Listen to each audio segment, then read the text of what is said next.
ሰላም ውድ ኢትዮጵያና የኢትዮጵያ ወዳጅ አድማጮች ይህ የመብራቱ ቲዩብ የዜና ሰዓት ነው በሀገራችን ኢትዮጵያና በዓለም ላይ ያሉ ሁነቶችን ይቀርብ ያለው በአክብሮት ተከታተሉ ዘንድ በትህትና ጠይቃለሁ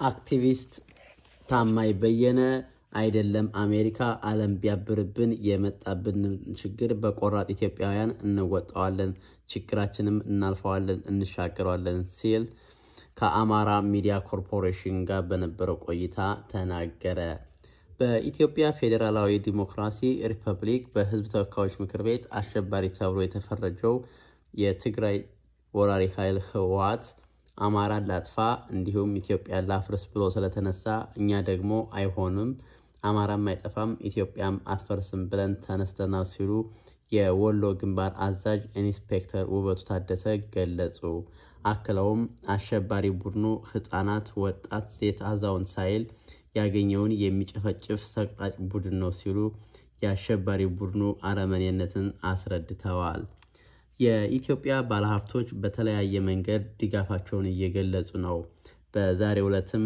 100 የርድ ሰንጋዎችን በጋሸና ግንባር በኩል ላሉት ፋኖና ለአማራ ልዩ ኃይል ተደርጓል ሲሉ የድጋፍ አስተባባሪ ኮሚቴ ሰብሳቢ ጥላሁን ደጀኔ ተናግረዋል አምነስቲ ኢንተርናሽናል ይፋ ባደረገው መረጃ አሸባሪው የትግራይ ወራሪ ኃይል ህወሓት ደቡብ ጎንደር በምትገኘው ንፋስ መውጫ ከተማ 16 ልጃገረዶችን አስገድዶ በመድፈር 14ቱን ደግሞ በቡድን በመድፈር ሰቅጣጭ የሆነ ተግባር ፈጽሞባቸዋል ሲል ባወጣው መረጃ አሳስቧል አምነስቲ ኢንተርናሽናል ይህን ቢልም የአካባቢው ነዋሪዎች ግን መደፈር ይደረሰባቸው ከ100 እንደሚበልጡ ጠቁመዋል ፌስቡክ ኢንስታግራም የ92000 ኢትዮጵያውያን አካውንት የጥላቻ መልእክት አስተላልፈዋል በሚል ምክንያት ሙሉ በሙሉ መዝጋቱን አስታወቀ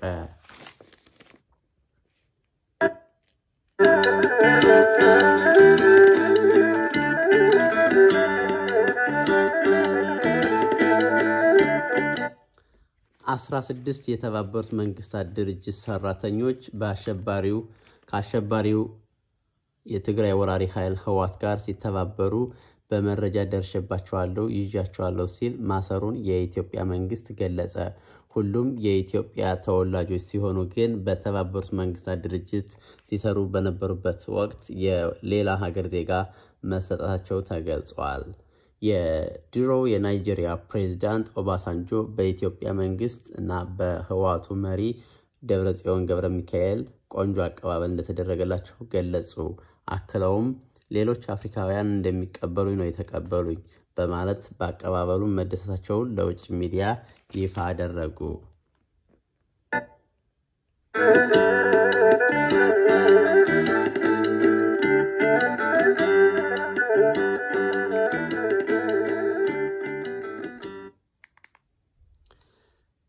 በጠቅላይ ሚኒስትር ጽፈት ቤት የፕሬስ ሴክሬታሪያል ብሌኔ ስዩም በኢትዮጵያ ወቅታዊ ጉዳይ አስመልክቶ ከሲኤንኤ ጋር በነበራት ቆይታ ሲኤንኤን ጨምሮ ሌሎች የዓለም አቀፍ ሚዲያዎች የኢትዮጵያ ወቅታዊ ሁኔታውን አስመልክቶ ያሰራጨው ዘገባ መሬት ላይ ያለውን እውነታ የሚያሳዩ አይደሉም ብለዋል የኢትዮጵያ መንግስት የኢትዮጵያን ሰላምና ደህንነት ለማስጠበቅ ያስቸኳይ ጊዜ አዋጅ በማወጅ ተገቢ ስራዎችን እያከናወነ መሆኑን ተናግረዋል ያስቸኳይ ጊዜ አዋጁን ተከትሎ ከአሸባሪው ኃይሎች ጋር ግንኙነት ያላቸውን ሰዎች በህግ ተጠያቂ ለማድረግ የነዋሪዎችን ደህንነት ለመጠበቅ የሚያደርገውን ተግባር ዓለም አቀፍ ሚዲያዎች ሆም ተብሎ የትግራይ ተወላጆች በማንነታቸው ለማጥቃት የተደረገ አድርገው ማስተጋባታቸው እጅግ ከእውነታ የራቀና አሳፋሪ ተግባር መሆኑን ገልጸዋል የኢትዮጵያ መንግስት ለትግራይ ህዝብ ሰላም በሚል የተናጠረ የተኩስ አቁም ውሳኔ በማድረጉን ተከትሎ አሸባሪ ህወሓት በአማራና በአፋር የተለያዩ አካባቢዎች ወረራ መፈጸሙንም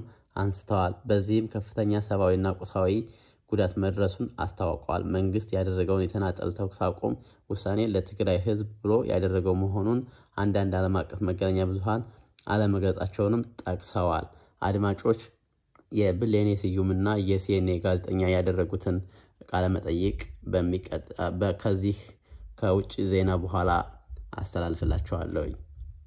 ወደ ውጭ ዜና ስናልፍ ማርኬል የጀርመኗ የድሮዋ ፕሬዝዳንት ሜርኬል በጎርጎሮሳዊ 2015 ዓመተ ምህረት የጀርመን ድንበር እንዲከፈት ባሳለፉት ውሳኔ 1 ሚሊዮን የሚደርሱ ስደተኞችን ታድገዋል።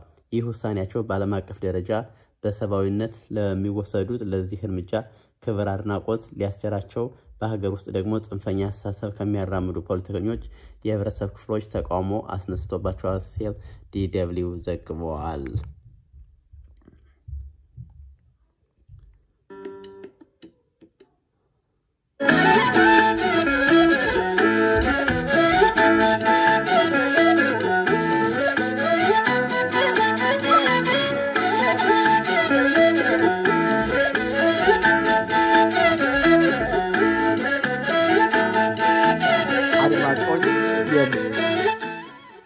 አድማጮች ከሲኤንኤ ጋዜጠኛ ጋር ብሌኔ ስዩም ያደረገችውን ንግግር እንደሚከተለው ብሌኔ ስዩም joining us now live from Addis Ababa.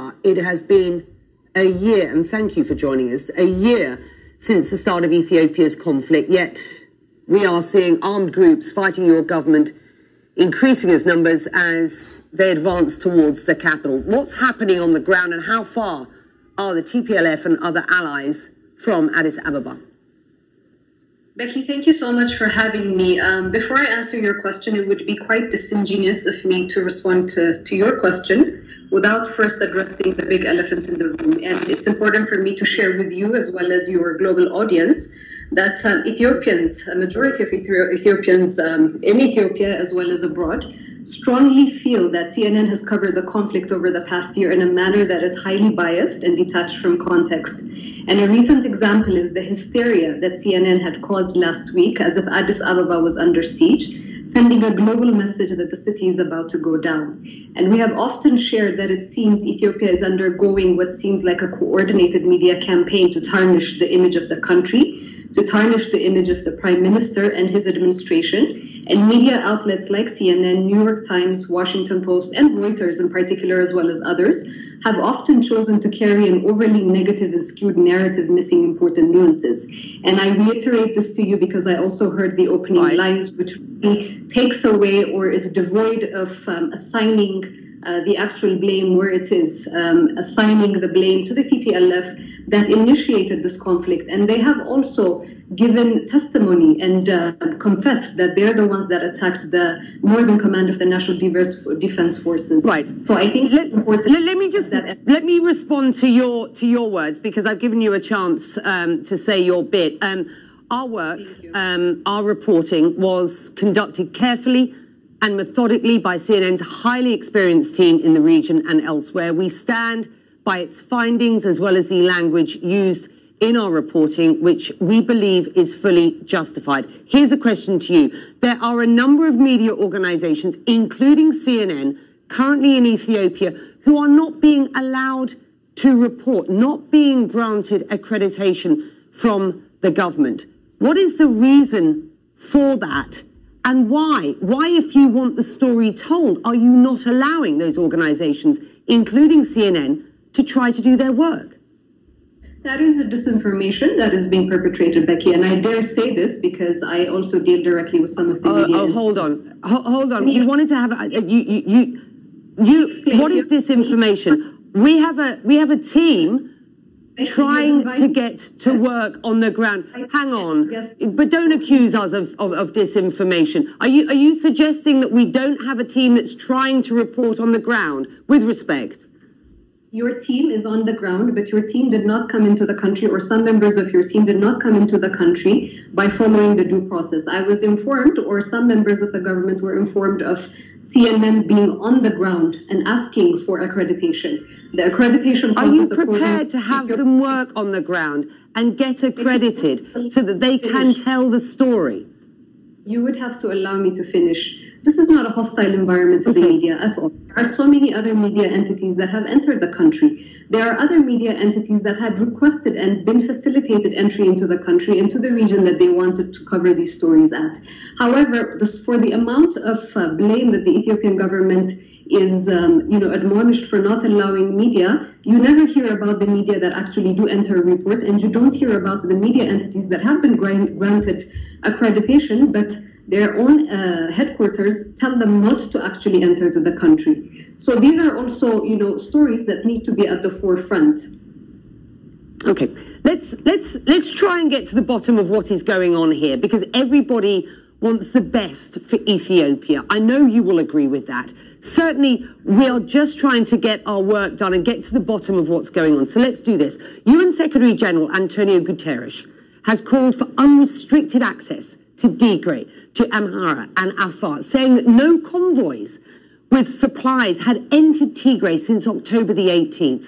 I have heard this from numerous agency sources. What will it take for the Ethiopian government to facilitate access and end what the UN has called a man-made crisis? Let's start with that, and then we'll get into the politics.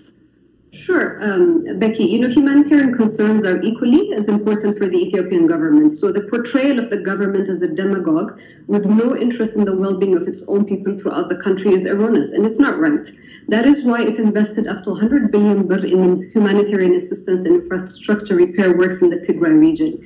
Until the National Defense Forces had withdrawn out of the Tigray region, which is the end of June 2021, the Ethiopian government had allocated or was covering up to 70% of humanitarian assistance.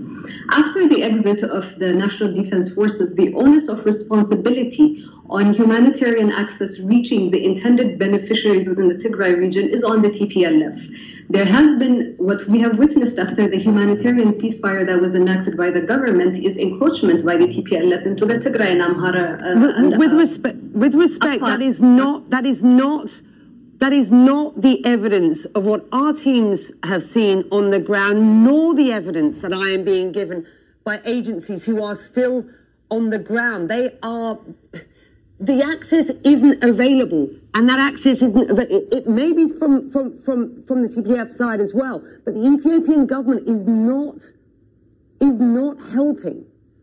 Why? The access has been there. There may have been bureaucratic, cumbersome processes, and in fact, at the beginning, the complaint from international humanitarian assistance partners was that there were so many checkpoints. So the checkpoints, to my understanding, at the beginning, which were 7, have been decreased, heeding to the complaints that were being lodged by humanitarian actors. And the reason for the Ethiopian government putting these humanitarian checkpoints in place is also for the safety of its people within the Afar and Amhara region that are on the borders of where TPLF had been active and also is trying to encroach upon, which they eventually did. Now, I think it's also important that for many months now, we have been facilitating every effort, including those by the UN, to get the food and aid to those in need. However, the TPLF has also been lying about this and politicizing and weaponizing humanitarian assistance. We've seen reports as well from the USAID saying that some of their humanitarian assistance was being diverted to fighters instead of those beneficiaries. We have over 800 trucks that are accounted for that have entered the region. Why are we not asking those questions as well? We have seen these trucks carry... I'm giving you the opportunity... Hang on. I'm giving you the opportunity to put your side here. I'm also just making the point that I'm not... አድማጮቼ የዛሬው ዜና ዘገባ እዚህ ላይ ያበቃል። ያደረጉት የቢሊየንና የሲኤንኤ ጋዜጠኛ ያደረጉት በጣም አወዛጋቢው ንግግር በዩቲዩብ እጭንላችኋለሁኝ። የዛሬው ዜና ዘገባ እዚህ ላይ ያበቃል። መብራቱ አስፋው ነበርኩኝ። በነበረን ቆይታ እያመሰገንኩ ፔጅን ሰብስክራይብ ሼር ያደርጋችሁ ጠብቁኝ። ለዛሬው መልካም ጊዜ የተመኘው ሰናበታችኋለሁ። መልካም ጊዜ። ቻው።